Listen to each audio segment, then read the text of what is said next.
The asphalt of Farnham Street in Omaha, Nebraska, doesn't look like the path to the treasure of one of the richest men in the world. There are no palm trees, no armed guards on every corner, and none of the excessive glitz of Beverly Hills or the mirrored penthouses of Manhattan. But it is here, on a corner lot surrounded by leafy trees and an ordinary sidewalk, that lies one of the greatest lessons in finance and psychology in human history. Before us stands a gray stucco house, originally built in 1921, with 5 bedrooms and 2.5 bathrooms. To a casual observer, it's just another upper-middle-class residence from the 1950s, typical of the American Midwest. But for the financial world, this is the epicenter of the Berkshire Hathaway empire. The man who lives here is Warren Buffett. And the detail that leaves the world in shock isn't what the house has, but what it represents. Buffett has lived in this same house since 1958, having paid only $3,100 for it at the time. Today, even with a fortune that could buy entire cities, fleets of private jets, or whole islands in the Pacific, he refuses to leave. To understand Warren Buffett's mind, you need to understand the walls of this house.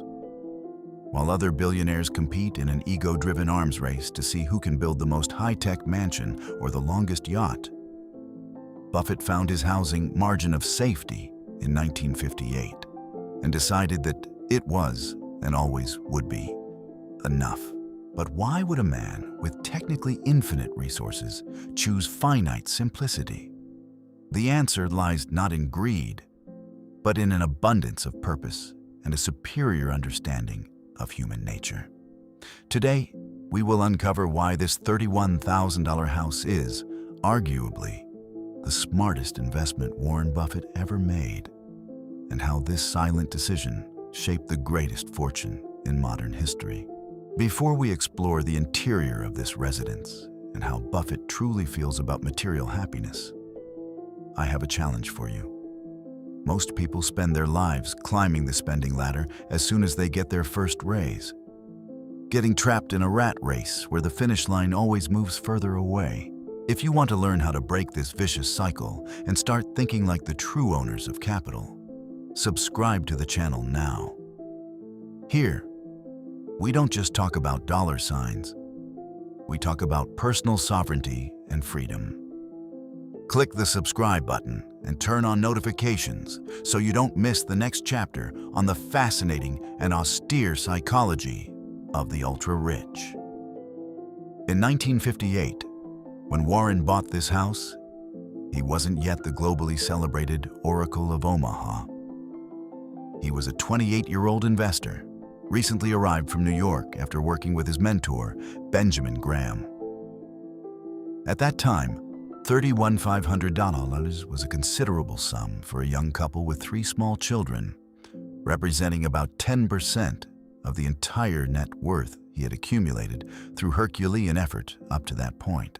For anyone else, the house would be a status symbol, proof that they had arrived. For Warren, the house was a logistical base of operations.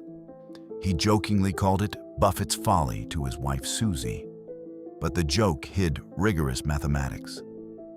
He calculated the opportunity cost of every dollar tied up in bricks. He knew that if he invested that capital in undervalued stocks instead of a larger mansion, the compound return over 50 years would be astronomical. And he was right.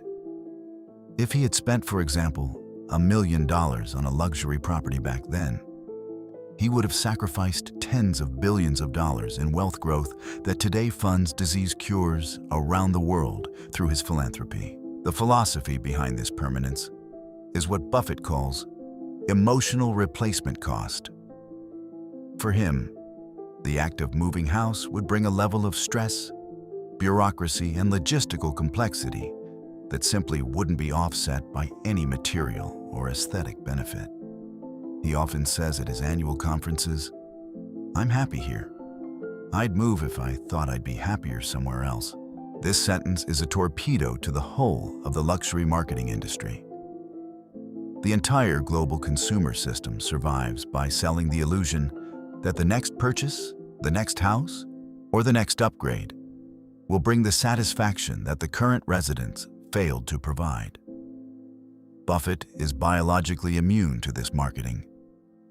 He understands, with the coldness of a statistician, that the marginal utility of a 50-room mansion is, in fact, negative. More rooms mean more staff coming and going, more HVAC systems to break, more roofs to leak, and crucially, less privacy. By keeping his house small by billionaire standards, he keeps his life under his total control. A simple life is a life where focus can be 100% dedicated to reading, critical thinking, and strategic capital allocation. Occasional visitors, neighbors, and the few journalists who manage to step through Warren's front door are often bewildered. There are no Picasso paintings or Rodin sculptures adorning the hall. There are family photos, drawings by grandchildren, and mementos of decades of friendships. The furniture is sturdy and comfortable, but far from appearing in the pages of European design magazines. There is an ordinary metal fence surrounding the property today, but it was installed late and at the insistence of security teams, rather than a desire from Buffett to isolate himself from the world. He genuinely enjoys being a citizen of Omaha. He values the fact that he can drive his own car to the Berkshire office just minutes away, without the need for outriders or an armored convoy. This visceral connection to normality is his greatest filter against Wall Street's speculative bubbles. Buffett invests in what the average American consumes, be it car insurance, wall paint, soda, or chewing gum, because he lives, breathes, and inhabits the same reality as that consumer. The friendship between Warren Buffett and Bill Gates offers one of the most fascinating contrasts in business history. When Gates first visited Buffett in Omaha, he came from a world where success was translated into high-tech complexes and futuristic lakeside mansions. Gates expected to find an environment that reflected Warren's status as a financial titan. Instead, he found a man who picked him up from the airport in an ordinary car, took him out for burgers, and put him up in a guest room that could belong to any American uncle's house. This experience was transformative for Gates. Buffett proved to the Microsoft founder that true power is not the ability to buy everything you desire, but the ability to set your own standards and remain unshakable by them. If you need a $100 million mansion to feel important in a boardroom, you aren't truly important. Your bank account is. If you can be the most respected man in the global economy living in a 1958 house, then the respect belongs to your essence, not your zip code. This house is also a monument to strategic inertia. In the financial market, the vast majority of investors suffer from chronic anxiety. They feel the need to do something, to rotate their portfolio, to switch positions as if they were changing clothes. Buffett applies the golden rule that made him rich to his residents. Our favorite holding period is forever. If the house still meets the basic needs of shelter, comfort, and functionality, and if it is the repository of all the memories of his children growing up, why would selling it be a logical move? For Buffett, turnover is an unnecessary cost. Moving would mean paying broker commissions, transfer taxes, and above all, time. The only asset he cannot buy back. There is a deep technical lesson here about what economists call lifestyle creep. In the path of an average person, as income rises from $50,000 to $500,000 a year, expenses tend to rise at the same slope. The car gets more expensive, the children's school gets more elite, and the house doubles in size. The result? Real net worth grows very little because the individual is just feeding a larger cost structure. Buffett stopped this hemorrhage in 1958. He decided on his standard of living and put a ceiling on it.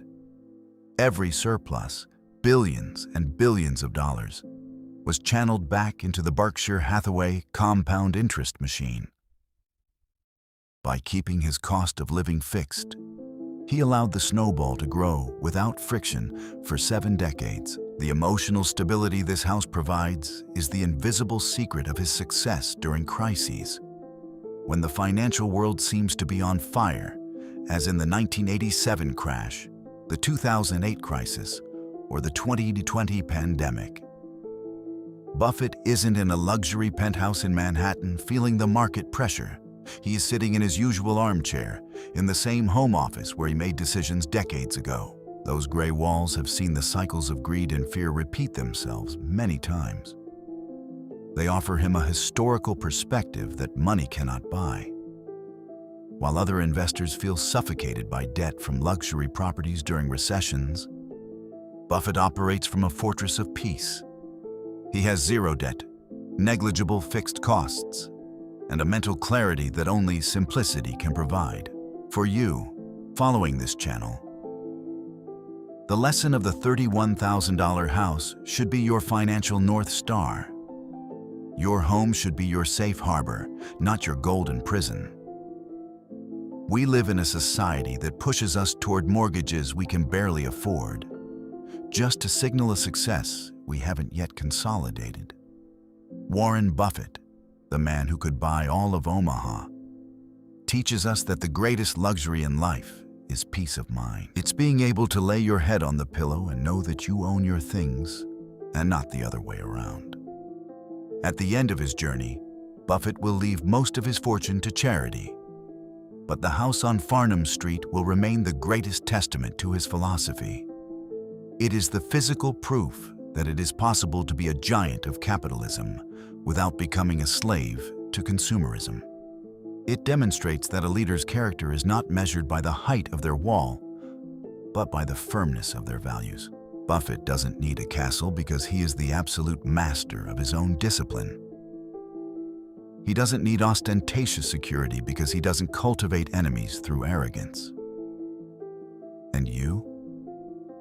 Are you building real wealth or just a facade of expenses that look like wealth? If this radical view from the Oracle of Omaha on what it truly means to live well has changed your perspective on success, leave your comment below.